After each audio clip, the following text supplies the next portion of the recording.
Hello दोस्तों, स्वागत है आप सभी का हमारे इस यूट्यूब प्लेटफॉर्म पे जिसका नाम है विफोर यूपीएससी और मैं हूं आपका दोस्त रत्नेश कुमार गिरी। आज बहुत ही एक गौरव का पल है दोस्तों, क्योंकि इसरो ने जो भारत की स्पेस रिसर्च ऑर्गेनाइजेशन है उसने आज एक आज़ादी सैट नाम से एक सैटेलाइट को लॉन्च किया है।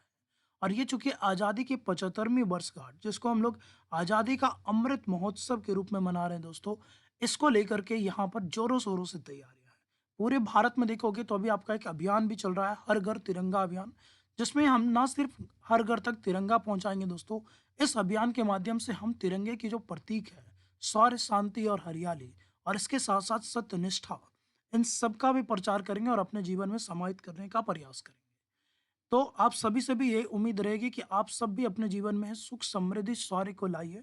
साथ ही साथ पर्यावरण का ज़्यादा से ज़्यादा ध्यान रखिए दोस्तों, क्योंकि पर्यावरण है तो हमें, अगर हम आस-पास में पर्यावरण को ही प्रदूषित करेंगे तो धीरे-धीरे हमारी ज़िंदगी पे भी इसका बहुत ही खतरनाक असर पड़ेगा। आस-पास में खुशियाँ बाँटते रहिए दोस्तों, और अगर आपको ये सेशन अच्छा लगे तो लाइक ज़रूर कीजिए। ज़्यादा से ज़्यादा इसको दोस्तों के साथ, परिवार के साथ शेयर कीजिए, और अगर आप चैनल पे नए हैं तो इसको सब्सक्राइब ज़रूर कीजिएगा, और साथ ही साथ दोस्तों को भी बोलिए ताकि ऐसे ही वीडियोस हम लोग लाते रहें। चलिए स्टार्ट करते हैं। सबसे पहले समझते हैं कि इसरो है क्या। तो इसरो देखिए भारत की स्पेस रिसर्च है, यानी आप जितने भी सैटेलाइट वगैरह आप देखते हैं या जितने भी आपके मंगल मिशन है, चंद्रयान मिशन है, इन सबको किसने लॉन्च किया दोस्तों, तो वो हमारी इसरो करती है। और ये आती किसके अंतर्गत में है दोस्तों, तो याद रखिएगा ये आती है आपके प्राइम मिनिस्टर के अंतर्गत में, जो डिपार्टमेंट ऑफ साइंस है, सॉरी डिपार्टमेंट ऑफ स्पेस है, इसके अंतर्गत में। पहले ये डिपार्टमेंट ऑफ एटॉमिक में आता था, लेकिन आपका 1972 से ये अलग डिपार्टमेंट है। इसकी बहुत सारी शाखाएं हैं दोस्तों, और इसमें देखिए दो नई शाखाएं की बात आपको बहुत पूछेगा एग्जाम में भी और आपके नॉलेज में भी। एक है इन स्पेस और दूसरा है एनएसआईएल। ये दोनों चूंकि नई है, और दोनों का काम क्या है दोस्तों, एनएसआईएल जिसको हम लोग बोलते हैं न्यू स्पेस इंडिया लिमिटेड, ये आपकी एक ऐसी शाखा होगी इसरो की जो इसकी वाणिज्यिक इकाई को संभालेगी। यानी इसको प्राइवेट कंपनीज को यहाँ पर इनकरेज करेगी कि वो इसरो के साथ करार करें अपने अंतरिक्ष और अपने चीज़ों के लिए। वहीं आपकी जो इन स्पेस है वो टेक्नोलॉजी ट्रांसफ़र करने में यहाँ पर पार्टिसिपेट करेगी। जैसे बहुत सारे आपकी अग्निवान और पिक्सेल्स जैसी कुछ कंपनियाँ जो इस क्षेत्र में बढ़ रही हैं, उनको ये सहायता प्रदान करेगी। एंट्रिक्स ये पहली वाणिज्यिक इकाई है दोस्तों। तो पहले के एग्ज़ाम में एंट्रिक्स से आपके बहुत सारे सवाल पूछे गए थे। यहाँ पर देखिए इसके वेरियस अदर जो बहुत सारी प्रयोगशालाएँ हैं, बहुत सारे इसके अंग हैं जहाँ पर अलग-अलग काम किए जाते हैं, स्पेस से जुड़े हुए, इंजन से जुड़े हुए, लिक्विड प्रोपल्शन से जुड़े हुए, और बहुत ही अलग-अलग लेवल पे। तो ये पूरा का पूरा एक ग्रुप है दोस्तों इसरो, और इसी में देखिए ये आता है डिपार्टमेंट ऑफ स्पेस, और इसके प्राइम मिनिस्टर के अंतर्गत में। इसकी शुरुआत जो है सबसे पहले विक्रम साराभाई के सहयोग से की गई थी, इसलिए विक्रम साराभाई को भारतीय स्पेस का जनक भी बोला जाता है। अब आते हैं मेन मुद्दे पे। यहाँ पर देखिए एक पेपर की कटिंग मैं आपको दिखा रहा हूँ कि how 750 girls from rural India create an 8 kilo micro satellite that ISRO rocket will carry to space. अब यहाँ पर आपके एग्जाम के लिए भी बहुत सारी चीज़ें हैं दोस्तों। सबसे पहले तो देखिए कितनी बच्चियां हैं, 750 हैं, और ये सैटेलाइट की जो वेट है वो 8 किलो की है। किस तरह की सैटेलाइट है, तो माइक्रो सैटेलाइट है। और सबसे बड़ी बात कि पहली बार ऐसा हुआ दोस्तों कि सैटेलाइट पहले भी बच्चों ने बनाए हैं, लेकिन वो बच्चे या तो किसी यूनिवर्सिटी के थे, किसी इंजीनियरिंग कॉलेज के होते थे, किसी साइंस आपके यूनिवर्सिटी के होते थे। जबकि अभी जो आपकी इस बार जो बनाई गई है, ये पहली बार ऐसा हुआ है कि यहाँ पर आपको वो चीज़ ग्रामीण क्षेत्रों को जो बच्चे हैं, और वो भी 8वीं से 12वीं क्लास के जो बच्चे हैं दोस्तों, उन्होंने ये चीज़ें बनाई हैं। यहाँ पर देखिएगा कि वो जो आपका सैटेलाइट है, उस सैटेलाइट का नाम ही रखा गया दोस्तों आपकी आज़ादी सैट। इसमें 75 छोटे-छोटे पेलोड्स हैं। पेलोड किसको बोलते हैं दोस्तों? जो सैटेलाइट में जो अलग-अलग काम के लिए अलग-अलग फंक्शंस होते हैं। तो इसको ही हम लोग पेलोड का नाम देते हैं, और इसलिए यहाँ पर 75 ऐसे पेलोड हैं। अब ये देखिए 750 ये आखिर ये सारी माजरा क्या है 75 का? तो चूँकि 2022 जो है, तो 2022 आपको पता होगा कि हमारे आज़ादी को कितने साल हो गए दोस्तों? 2022 में हो जाएँगे 75 साल। इसलिए हम लोग कोशिश कर रहे हैं ज़्यादा से ज़्यादा चीज़ों को 75 से रिलेट करने की। और एक और बड़ी अचीवमेंट इसको मानी जाएगी, क्योंकि ना सिर्फ 8 किलो का माइक्रोसैट जो कि ग्रामीण क्षेत्र के बच्चों ने बनाया, पहली बार ऐसा हुआ दोस्तों जहाँ पर आपकी एक जो लॉन्च व्हीकल, एक नई रॉकेट, आपका स्मॉल सैटेलाइट लॉन्च व्हीकल जिसको बोलते हैं एसएसएलवी, उसने भी उड़ान भरी। यहाँ पर आप देख सकते हो इसकी ये मेडन स्पेस फ्लाइट थी, और हम लोग अपनी सैटेलाइट को लॉन्च कहाँ से करते हैं दोस्तों? तो उस जगह का भी नाम आप याद रख सकते हैं। आंध्र प्रदेश में एक जगह है जिसका नाम है श्रीहरिकोटा, और श्रीहरिकोटा में एक आपको जो स्पेस सेंटर है जहाँ से ये लॉन्च किया जाता है, उनका नाम है सतीश धवन स्पेस सेंटर। तो याद रखिएगा, सतीश धवन एक बहुत ही इमिनेंट वैज्ञानिक रहे हैं भारत के, तो उनके नाम पे ऐसा कुछ रखा गया है। आपको पता होगा कि मिसाइल मैन जो थे आपके एपीजे अब्दुल कलाम, उनके नाम पे जो आपका व्हीलर द्वीप है या चांदीपुरा रेंज है, उसको चेंज करके आपका कलाम रेंज कर दिया गया था। तो हम लोग अपने वैज्ञानिकों के प्रति ऐसी सम्मान, ऐसी श्रद्धा जताते रहते हैं, क्योंकि वो बिल्कुल निस्वार्थ भाव से भारत की सेवा करते हैं दोस्तों। ये चीज़ें आप याद रखिएगा। तो यहाँ पर एक चीज़ देखिएगा कि जो आपका एसएसएलसी है, इसकी एलवी है, इसकी भी बात करेंगे। पहले तो कलाम सेट को ही देख ले, सॉरी, आज़ादी सेट को देख लीजिए, तो 75 किलो का है और 8 किलो का है। 75 छोटे स्कूल के बच्चों ने बनाया है और इसमें 75 पेलोड भी है। 75 स्कूल, 75 पेलोड और 750 बच्चे, यानी लगभग हर स्कूल से आपकी 10 बच्चे। और सबसे बड़ी बात कि महिला सशक्तिकरण दोस्तों, ऑल गर्ल प्रोजेक्ट है, यानी जो 750 बच्चे यहाँ पर आपको दिख रहे हैं, वो सारे के सारे जो हैं वो लड़कियां हैं।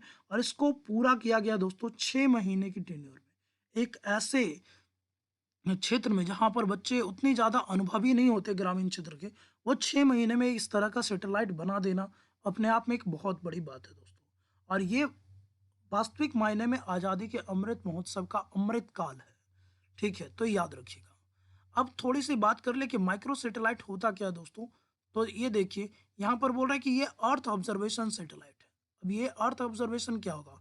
यानी अंतरिक्ष में रह करके ये पृथ्वी को ऑब्जर्व करेगा, पृथ्वी को देखेगा, पृथ्वी की तस्वीरें खींचेगा और हमको वो भेजेगा। ठीक है, तो ये चीज़ें याद रखिएगा। और मेनली ये जो काम करता है दोस्तों, ये काम करता है आपके ज्योग्राफिक इन्फॉर्मेशन सिस्टम की। यानी अलग-अलग क्षेत्रों की यहाँ पर ये तस्वीरें खींचता है, जिससे क्या है, सटीकता के साथ हमें कोई चीज़ का पता चलता है। जैसे यानी आपको चक्रवात आदि का पता अगर पहले चल जाता है, तो वो किसके कारण चलता है? वो इसी ईओएस, अर्थ ऑब्जर्वेशन सैटेलाइट जो होता है, उसके कारण चलता है। किसी क्षेत्र में बहुत ही ज़्यादा आपकी घनी आबादी है, या वहाँ पर कुछ वैसा बहुत ज़्यादा मूवमेंट हो रहा है, या वहाँ पर पानी का लेवल बहुत ज़्यादा धरती के नीचे गिर रहा है, हम सब ये कैसे पता करते हैं? रिमोट सेंसिंग और अर्थ ऑब्जर्वेशन सैटेलाइट के ज़रिए।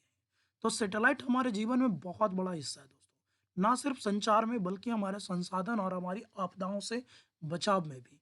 तो ये चीज़ें भी याद रखिएगा। अब ये आपका, मैंने पहले ही बोला, सतीश धवन स्पेस सेंटर से ये छोड़ा गया है 9:18 में। और ये याद रखिएगा कि 1 मिनट बाद इसने जो है 356 किलोमीटर की ऊँचाई प्राप्त कर ली। और इस तरह से देखिएगा कि आज़ादी का जो आज़ादी सेट है, आपकी आज़ादी के 75वें वर्षगांठ पे, ये लियो ऑर्बिट में आपका बैठ गया। यानी लियो ऑर्बिट में आपका यहाँ पर स्थापित हो चुका है। अब थोड़ी-सी बात हम लोग लियो की भी करेंगे दोस्तों। ये याद रखिएगा, क्योंकि चीज़ों को पूरी तरह से जानना बहुत ज़रूरी है। सिर्फ़ पढ़ लेना या सुन लेना बहुत काफ़ी नहीं है। ठीक है, तो ये याद रखिएगा। अब यहाँ पर देखिए कि ये लड़कियाँ, मैंने पहले ही बोला कि क्लास 8 से 12 की लड़कियाँ हैं। और एक अच्छी चीज़ ये है दोस्तों कि यहाँ पर एक जो आपकी चेन्नई बेस्ड आपकी एक ऑर्गेनाइजेशन है, देखिए, जिसका नाम है स्पेस किड। तो स्पेस किड ने यहाँ पर इस पूरे को कोऑर्डिनेट किया था, पूरे को यहाँ पर इनिशिएट किया था। और सपोर्ट किसका मिला दोस्तों? सपोर्ट मिला भारत के नीति आयोग का। तो नीति आयोग बहुत सारे ऐसे काम कर रही हैं, जिसमें आपका अटल टिंकरिंग लैब है, आपकी एसटेम करके जो आपका इस तरह से स्टेम सीरीज है, जिसमें आप देखो वुमेन्स को साइंस, टेक्नोलॉजी, इंजीनियरिंग और मैथ के मामले में प्रमोट किया जाता है। तो इस तरह से स्टेम का फुल फॉर्म भी आपको पूछ सकता है एग्जाम में। ये सारी चीज़ें आपको याद रखना है। तो ये चीज़ें देखिएगा कि स्पेस किड्स नाम की जो संस्था थी, उसने यहाँ पर इसको इनिशिएट किया था। और साथ किसका मिला दोस्तों? नीति आयोग का। और जो लड़कियाँ जो बिल्कुल ग्रामीण क्षेत्रों से हैं, उनको भी ये मौका मिला कि वो देश के प्रगति में, देश के तरक्की में अपना योगदान दें। और ये सारा इनिशिएट चूँकि प्रधानमंत्री नरेंद्र मोदी का था, इसलिए देखिए यहाँ पर फर्स्ट बोर्डिंग पास जो है, फर्स्ट बोर्डिंग पास यहाँ पर जो स्पेस जहाँ पर लॉन्च होता है दोस्तों, तो जो बोर्डिंग पास यहाँ जनरेट किया जाता है, यहाँ फर्स्ट बोर्डिंग पास जो जनरेट किया गया, वो हमारे प्रधानमंत्री नरेंद्र मोदी के नाम से किया गया था। तो आप इस बोर्डिंग पास को भी देख सकते हो, श्री नरेंद्र मोदी। आपकी इस तरह की शेड्यूल डिपार्चर वगैरह है, और लॉन्च व्हीकल्स है SSLV D1। तो ये सारी चीज़ें हैं। लॉन्च साइट वगैरह भी आप देख सकते हो, और अराइवल साइट भी देख सकते हो लियो। तो ये चीज़ें थी। अब थोड़ी-सी आज़ादी सैट की बात कर लें तो ये वही चीज़ है कि नॉर्मल ऑर्बिटल सैटेलाइट है, यानी ऑर्बिट में ये पृथ्वी का चक्कर लगाएगा। हार्डकोर टेक्नोलॉजी यूज़ हुई है दोस्तों और सतीश धवन से ये आपका लॉन्च किया गया है। और साथ ही साथ यहाँ पर देखिए तो बोल रहा है कि ये जो है क्या करेगा, डेमोंस्ट्रेट करेगा लोरा को। ये आपके एग्ज़ाम पर्पज़ से इम्पोर्टेंट हो सकता है लोरा। लोरा क्या है? Long range radio transponder. ये क्या है? इसके ज़रिए वो एक गेटवे तैयार करेगा जिससे वो जो तस्वीरें या रेडियो सिग्नल जो वो प्राप्त करेगा, उसको हमारा यहाँ पर बहुत ही तेज़ी से, बहुत ही सटीकता के साथ, बिल्कुल 5 से 6 मीटर के आपके एफिशिएंसी के साथ यहाँ पर वो उसको धरती तक पहुँचाने का काम करेगा। यही बोल रहा है कि यहाँ पर देखिए mostly use for the radio communication, मतलब ये रेडियो संचार के लिए इसका यूज़ किया जाना है। और ये जो नैनो सैटेलाइट है, जो यहाँ पर बहुत सारे नैनो सैटेलाइट और नैनो पेलोड वगैरह जो डाले गए हैं, उसमें एक सेल्फी कैमरा भी है दोस्तों, जिसके ज़रिए ये जो सैटेलाइट है अपनी तस्वीरें भी खींच सकता है और उसको अर्थ तक भेज सकता है, जो याद दिलाएगा हमें कि हम या हमारी बच्चियाँ जो हैं, किसी भी मामले में किसी से कम नहीं है। साथ ही साथ ये 1-2 चीज़ों को और बताएगा, ये कोऑर्डिनेट्स भेजेगा, यानी किसी भी क्षेत्र की ज्योग्राफी की जो आपकी इम्पोर्टेंस है, कहीं पे कोई संसाधन वगैरह है, पेट्रोलियम रिज़र्व्स है, जैसे अभी मैं आपको बताऊँ तो बिहार में 2 जगह, बक्सर और भागलपुर वाले क्षेत्र में आपको कोयला बहुत ज़्यादा देखने को मिला है। कुछ जगह पे पेट्रोलियम की भी खोज हुई है। राजस्थान में भी बहुत सारी जगह पेट्रोलियम के जो आपके रिज़र्व्स हैं वो प्राप्त हो सकते हैं। तो ये सब कहाँ से प्राप्त होता है? कैसे पता चलता है? हम खुदाई तो करते नहीं। ये हमें प्राप्त होता है रिमोट सेंसिंग सैटेलाइट और अर्थ ऑब्जर्वेशन सैटेलाइट से। साथ ही साथ ये आपको और क्या बताएगा, तो सोलर विंड जो हमारे धरती तक आएगी और उससे हमारे सैटेलाइट किस तरह से प्रभावित होते हैं दोस्तों, इसके बारे में भी बताएगा। तो ये एक नई बिल्कुल स्टडी का एरिया है दोस्तों, क्योंकि जब भी विंड आती है, सूर्य से तेज हवाएँ, तरंगीय हवाएँ जब चलती हैं, तो हमारे कम्युनिकेशन सैटेलाइट डगमगा जाते हैं और कम्युनिकेशन टूट जाता है। तो ये उसको भी थोड़ा बताने का काम करेगा। और सबसे इम्पोर्टेंट चीज़ जो मैंने आपको बताया कि ये एक रिकॉर्डेड वर्ज़न है आपकी नेशनल एंथम का, जो कि रवींद्रनाथ टैगोर जी ने गाया था, और वो आपको यहाँ पर बजाया जाएगा स्पेस में as a tribute to the country, यानी आज़ादी के 75वीं वर्षगांठ पे। यहाँ पर जो है रवींद्रनाथ टैगोर का जन गण मन भी बजेगा बिल्कुल उन्हीं की आवाज़ में, जो भारत के गौरव और भारत के एक तरह से कह सकते हो कि समृद्धि, पहचान और पहुँच के मतलब एहसास दिलाएगा कि हम किस लेवल तक ये काम कर सकते हैं। अब एसएसएलवी क्या है दोस्तों? तो हमने पहले ही बोला स्मॉल सैटेलाइट लॉन्च व्हीकल है। आखिर इसकी ज़रूरत क्यों? तो देखिए ये एक स्मॉल व्हीकल है जो आपका 110 टन का वज़न उठा सकता है। इसको सबसे बड़ी बात है दोस्तों कि ये 72 घंटे में क्या होता है, इंटीग्रेट हो जाता है। यानी आप 72 घंटे में इसको जोड़ सकते हो। जबकि बाकी जो भारत के पास आपके जितने भी हैं, वो लगभग 70 दिन लेते हैं रेडी होने में, यानी उनको रेडी करने में 70 दिनों का समय लगता है, जबकि ये मात्र 3 दिन में आपको यहाँ पर क्या हो जाएगा, रेडी हो जाएगा। और इससे क्या है? इससे ये है कि आपको बहुत ही जो छोटे-छोटे सैटेलाइट्स हैं उसको हम ईज़िली लॉन्च कर सकते हैं और इसमें मैन पावर भी कम चाहिए दोस्तों। सिर्फ़ 6 लोग रिक्वायर होते हैं यहाँ पर ये जॉब करने के लिए, जबकि बाकी जो हमारे लॉन्च व्हीकल हैं, उनके लिए हमें 60 लोगों की ज़रूरत पड़ती है। बहुत ही कम समय में हो जाता है दोस्तों और बहुत ही कम पैसों के साथ। तो इसरो हमेशा से देखिए कॉस्ट एफिशिएंट काम करता है और बोलता है कि इसमें लगभग जो खर्च है सिर्फ़ और सिर्फ़ 30 करोड़ का है। जबकि बाकी आप लॉन्च व्हीकल को देखिए तो 200-300 करोड़ चला जाता है। और विदेशों की लॉन्चिंग देखिएगा दोस्तों, नासा, आईएसआर का, तो वहाँ पर तो बिलियन-बिलियन में चला जाता है। हमारी इसरो इस मामले में बहुत बेहतरीन है। और इसके लिए बिल्कुल फ़क्र होता है कि जो काम आपको पता होगा कि जो मंगल मिशन था, मतलब मंगल पे नासा ने भी भेजा, मंगल पे हमने भी भेजा। जो काम हमने 400 करोड़ में कर दिया, आपके नासा ने, अमेरिका की कंपनी ने लगभग 44,000 करोड़ खर्च किए थे। तो इसरो हमेशा से कम पैसों में, यानी हमारी महिलाएं देखिए, आपको अगर आपने मिशन मंगल फिल्म भी देखी होगी तो आपने देखा होगा कि किस तरह से हर चीज में जुगाड़ का यूज कर देती हैं। तो यहाँ पर जो इनके पहले के इसरो के चेयरमैन थे जो के सिवन थे, इन्होंने इस प्रोग्राम को स्टार्ट किया था। और अभी आपको कमेंट सेक्शन में बताना है कि अभी के वर्तमान में इसरो के चेयरपर्सन कौन हैं। और अभी देखिए यहाँ पर, तो ये स्मार्ट सैटेलाइट को लॉन्च करने में बहुत ही कारगर होगा आपका एसएसएलवी। तो इसलिए इसको बनाया गया दोस्तों। अब इसरो के काम क्या-क्या हैं, तो देखिए बहुत सारे काम हैं भविष्य में। ये 2030 तक स्पेस स्टेशन बनाने जा रहा है। साथ ही साथ एक्सोप्लैनेटरी मिशन लाएगा, मंगल 2 और फिर आपका चंद्रयान 3 जैसे मिशन है। हम लोग बहुत सारे ऑब्जर्वेटरी लगा रहे हैं, वेधशाला लगा रहे हैं, जिससे हम लोग दूर के ग्रहों को, आकाश गंगाओं पे बात कर सकें। मल्टीपल मिशन पे हम लोग वर्क कर रहे हैं दोस्तों। ज़्यादा से ज़्यादा आपको पता होगा कि 104 सैटेलाइट हमने एक साथ लॉन्च किया था। बेटर ऑफर और मार्केटिंग, हमने अभी बोला कि हम लोग क्या है, कम पैसों में लॉन्चिंग करते हैं, तो जो भी विदेशी कंपनियाँ या देशी कंपनियाँ लॉन्चिंग करवाना चाहती हैं, उनके लिए बेहतरीन मौका होता है। हम लोग साथ ही साथ जो प्राइवेट आपकी एंटरप्रेन्योरशिप है और नई-नई कंपनियाँ आ रही है, उसको भी हम लोग टेक्नोलॉजी ट्रांसफ़र कर रहे हैं, ताकि इसरो जो है मेन फ़ोकस कर सके रिसर्च पे, और साथ ही साथ आपकी इंडिया की जो स्टार्टअप है, इकॉनमी है, उसको भी बूस्ट करेगा। इससे हमारे देश में क्या होगा, इनोवेशन बढ़ेगा, बेटर होंगे हम लोग, सुपीरियरिटी होंगी, और नेशनल प्राइड ऑर्गेनाइजेशन है, यानी इसरो हमेशा से भारत को गर्व प्रदान करता है दोस्तों। ये हमारे पास कुछ सैटेलाइट लॉन्च व्हीकल की कुछ तस्वीरें हैं। एसएलवी है, जो हम लोग स्मॉल सैटेलाइट के लिए करते हैं। एसएलवी है, और उसके बाद देखिए पीएसएलवी। पीएसएलवी हमेशा से इम्पोर्टेंट रहा है दोस्तों। इसको हम लोग बोलते हैं work house horse of ISRO, यानी भारत का ये घोड़ा है दोस्तों। जितना भी दौड़ा दो, दौड़ता रहेगा, और लगभग मिशंस 1-2 को छोड़ दें, तो सब सक्सेसफुल हुए हैं। इसलिए इसरो हमेशा से एक विश्वास पात्र रहा है, और इसीलिए देखिए जीएसएलवी के रहते भी हम लोगों ने मंगल मिशन जो है वो पीएसएलवी से लॉन्च किया था। जीएसएलवी क्या है दोस्तों, ये ज़्यादा ऊँचाई, ज़्यादा वज़न वाले चीज़ों को करेगा। जैसे देखिए यहाँ पर पेलोड को देखिए तो 1860 है, ये लगभग 2200 किलोग्राम, और जियो सिंक्रोनस में जाएगा, जीटीओ में जाएगा, जबकि ये सब उतनी हाइट पे नहीं चला जाता है दोस्तों। और मार्क 3 जो है, ये उससे भी आगे है दोस्तों। मार्क 3 जो है 4000 लगभग है, और ये भी जीटीओ में जा सकता है, यानी बिल्कुल ऊपर लेवल तक के सैटेलाइट को लॉन्च कर सकता है। अब थोड़ी-सी बात कर लें, अगर बात करें इसकी एसएसएलवी की, तो देखिए यहाँ पर एसएसएलवी में आपको क्या देखने को मिल जाएगा कि इसकी जो बनावट है आपकी काफ़ी यूनिक है। यहाँ पर बिल्कुल छोटे-छोटे कंपोनेंट्स यूज़ किए गए हैं, जिसके कारण यहाँ पर देखिए आपकी लॉन्चिंग बहुत ही सस्ती हो जाती है। और एक मार्केट सर्वे बताता है दोस्तों कि लगभग 2022 में इस रेंज में, यानी एसएसएलवी के रेंज में, लगभग 6000 सैटेलाइट की यहाँ पर लॉन्चिंग होगी।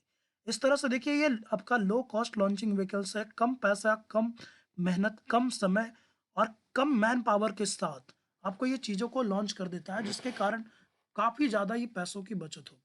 इसके साथ-साथ इसरो और भी नए तरह के आपकी लॉन्च व्हीकल ला रहा है, जिसमें देखिए आरएलवी है।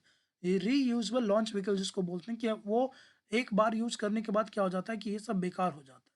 क्योंकि अलग-अलग कंपोनेंट्स अलग-अलग चले जाते हैं, और ये यहाँ पर एक तो प्रदूषण फैलाने का काम करते हैं, साथ ही साथ क्या है, यहाँ पर उसको हमको दोबारा बनाने में काफ़ी टाइम लगता है। जबकि अभी जो रीयूजेबल है, जैसे यहाँ पर देखिए इसकी लॉन्चिंग हुई, और वापस ये धीरे-धीरे क्या होगा, चीज़ों को लॉन्च करेगा, और उसके बाद वो वापस धरती पे आ जाएगा, जिसके कारण हम उसको दोबारा यूज़ कर पाएँगे। तो ये बहुत ही बेहतरीन एक आपकी इसरो का एक सामर्थ्य ये भी है दोस्तों, कि ये आपका रीयूजेबल लॉन्च व्हीकल को लाया है। और ये आपकी आज़ादी सैट की तस्वीर है दोस्तों, जो इसने खुद भेजी है, कि कुछ इस तरह का हमारा आज़ादी सैट देखने को मिल जाएगा। अब थोड़ी-सी लियो, मियो और जियो की बात कर लेते हैं। लियो क्या है दोस्तों, तो देखिए ये आपका जो धरती से आपकी 1000 किलोमीटर, यानी आमतौर पे हम लोग इसको 600 किलोमीटर मान के चलते हैं, कि 600 किलोमीटर का जो एरिया है, धरती से जो 600 किलोमीटर की ऊँचाई है, उसको हम लोग बोलते हैं लियो, लो अर्थ ऑर्बिट। और ज़्यादातर आपके जो अर्थ के सैटेलाइट हैं, वो आपको इसी एरिया में देखने को मिलेंगे। उसके बाद यहाँ पर देखिए मियो, मीडियम अर्थ में आपको चले जाइए, तो आपका 10,000 किलोमीटर का, 8 से 10,000 किलोमीटर का जो हाइट है धरती से, वो आपको देखने को मिलेगा मियो में। और जो आपका 36,000 किलोमीटर का जो हाइट है दोस्तों, 35,768, यानी लगभग 36,000 किलोमीटर का जो हाइट है, इसको हम लोग बोलते हैं जियो, जियो स्टेशनरी सैटेलाइट ऑर्बिट। यानी ये हाइट ऐसी हाइट है दोस्तों, जहाँ से अगर आप सैटेलाइट को आप यहाँ रख दें, तो ये हमेशा आपको स्थिर दिखेगा, क्योंकि ये बिल्कुल आपके उस रेडियस में, जितना टाइम में आपका धरती एक चक्कर लगा लेगा, उतने ही टाइम में यहाँ पर वो सैटेलाइट भी आपका चक्कर लगा लेगा। तो ये चीज़ें हैं। साथ ही साथ आपको मैं एक चीज़ भी दिखाना चाहूँगा, कि देखिए ये तीनों अलग-अलग क्यों? तो एक ये रीज़न है, कि आप जितनी कम दूरी से देखेंगे, आपको ट्रांसमिशन टाइम उतना कम लगेगा। यानी अगर कोई सैटेलाइट आपका, यहाँ पर बात करें लियो में है, तो लियो से सिग्नल भेजने और रिसीव करने में कम समय लगेगा, तो एक तो वो जल्दी कम्युनिकेट हो जाएगा। दूसरा, कि ये आपका कम एरिया को कवर करेगा, यानी एरिया आप देखिए यहाँ पर कम है, लेकिन जो भी एरिया को देखेगा बिल्कुल क्लियरिटी और परफेक्शन के साथ देखेगा, यानी बिल्कुल बारीक से बारीक चीज़ों को भी आप लियो वाले सैटेलाइट से देख सकते हैं। जबकि इसकी अपेक्षा जो मियो और आपका जियो है, ये ज़्यादा एरिया को देखेगा, लेकिन ये आपकी उतनी क्लियरिटी, उतनी सूक्ष्मता के साथ चीज़ों को नहीं देख पाएगा। इसलिए देखिए तो दुनिया में ज़्यादातर आपके जो सैटेलाइट हैं, वो आपके लियो ऑर्बिट में ही देखने को मिल जाएँगे। और इस तरह से देखिए लियो का आपको एक चीज़ भी बता रहा है कि लियो में आप क्या कर सकते हैं, तो फ़ोन वगैरह का जो सिग्नल्स हैं, आपको आसानी से आ जाएँगे बिल्कुल। ऑर्बिटल पीरियड देखिए 90 मिनट में ये धरती का एक चक्कर लगा लेता है। तो इसके कारण क्या है, आपका बिल्कुल आसानी से कम्युनिकेट हो जाता है और बिल्कुल एक छोटी-सी छोटी चीज़ को भी ये क्या करेगा, देख लेगा। तो ये था आज का पूरा टॉपिक दोस्तों। इसमें एक चीज़ मैं आपको चाहूँगा बताना, वो है आपका जियो और जीएसओ। एक है आपका देखिए, इस वाले स्लाइड से आप ज़्यादा अच्छे से समझ पाओगे। एक है आपका जियो, यानी जियो स्टेशनरी सैटेलाइट, यानी यहाँ पर आपका जिस तरीके से पृथ्वी चक्कर लगा रही है, उसी तरीके से ये भी चक्कर लगाएगा। और एक होता है दोस्तों जियो सिंक्रोनस, जिसमें क्या है, कुछ इस तरीके से चक्कर लगाया जाता है। ठीक है? तो ये चीज़ें याद रखिएगा कि जो जियो स्टेशनरी यानी 36,000 वाले में है, वो आपका 2 तरीके से चक्कर लगाता है, हर जगह 2 तरीके से लगाता है। यहाँ पर आपका 24 घंटे में 1 चक्कर लगा लेगा धरती से, तो आपको वो हमेशा एक जगह रुका हुआ दिखेगा, जबकि जो आपका जीटीओ वाला है, जो जियो सिंक्रोनस है, वो क्या करेगा, वो 24 घंटे में 1 चक्कर लगा लेगा, तो आपको वो मूव करता हुआ दिखेगा, लेकिन 24 घंटे बाद बिल्कुल आपके जहाँ से वो था, वहीं पे दिख जाएगा। तो ये ध्यान दीजिएगा, थोड़ी-सी लॉन्चिंग की आपकी ऑर्बिट को ध्यान देना होगा। और ये हैं आपके इसरो के वर्तमान चेयरमैन दोस्तों, जिनका नाम है एस सोमानाथ। तो आप ये भी याद रखिएगा, आपके एग्ज़ाम पर्पज़ से बहुत इम्पोर्टेंट है। और साथ ही साथ दोस्तों, अगर आपको साइंस में थोड़ा भी इंटरेस्ट है, तो आप कुछ इस तरह की बुक्स जो हैं, यहाँ पर मैंने दे रखी है, आप चाहो तो इसको पढ़ सकते हो। काफ़ी ज़्यादा आपको फ़ैसिनेट करेगा, काफ़ी कुछ आपको यहाँ पर देखने को मिल जाएगा। प्यार हो जाएगा दोस्तों आपको साइंस से और भारत के इसरो प्रोग्राम से। फिलहाल इस वीडियो में इतना ही। अगर आपको अच्छा लगे तो लाइक, शेयर, सब्सक्राइब कर सकते हैं। और साथ ही साथ एक और चीज़ बोलना चाहूँगा दोस्तों, यहाँ पर देखिए रेडी टू फायर जो है नंबी नारायण की, इस पे अभी एक फ़िल्म भी आई है आपकी आर माधवन की रॉकेटरी, तो चाहें तो आप उसको भी देख सकते हैं, आपको काफ़ी अच्छा लगेगा। फिलहाल वीडियो में इतना ही। अगर आपको वीडियो अच्छा लगे तो लाइक, शेयर, सब्सक्राइब कर सकते हैं। और साथ ही साथ दोस्तों के साथ शेयर कीजिए, आपस में प्यार बाँटिए और पर्यावरण को स्वच्छ रखिए दोस्तों। और साथ ही साथ भारत के लिए कुछ न कुछ गौरव का काम ज़रूर कीजिए दोस्तों। Thank you so much. जय हिंद।